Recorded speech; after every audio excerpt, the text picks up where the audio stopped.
ప్రేమ ప్రేమ అంటూ ఇల్లంతా పరుగులు పెడుతూ ఉంటాడు ధీరజ్. ధీరజ్ ఎక్కడికి వెళ్తున్నావు అంటూ కంగారుగా అడుగుతుంది నర్మద.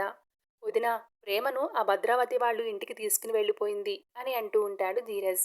ఇప్పుడు తీసుకువెళ్ళిపోవడం ఏంటి ధీరజ్? ఆల్రెడీ తీసుకువెళ్ళిపోయింది కదా. తీసుకువెళ్ళిపోవడం కాదు, నీ మాటలతో నువ్వే పంపించేశావు, మర్చిపోయావా ఏంటి అని అంటుంది నర్మద.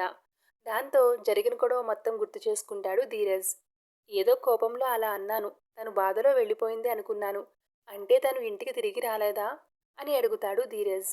ఎలా వస్తుంది ధీరజ్? ఒక ఆడపిల్ల ఏదైనా ఎన్ని మాటలన్నా భరిస్తుంది, కానీ నువ్వు ఎవరితోనో వెళ్ళిపోయావు అంటే తట్టుకోలేదు.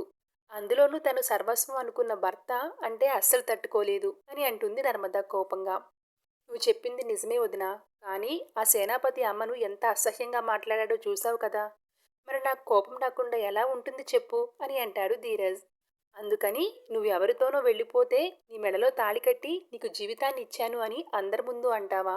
అది ఒక ఆడపిల్లకు ప్రాణం పోయేంత బాధ అనిపిస్తుంది తెలుసా నీకు? ఒకప్పుడు మీ ఇద్దరికి ఒకరంటే ఒకరు ఇష్టం లేదు, కానీ ఇప్పుడు ఒకరి కోసం ఒకరు ప్రాణం ఇచ్చేంత ప్రేమ ఉంది.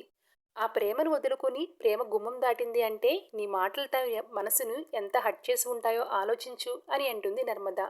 నిజమే వదినా, కానీ ఎలాంటి పరిస్థితుల్లో నేను అలా మాట్లాడానో తను అర్థం చేసుకోవాలి కదా అంటాడు ధీరజ్.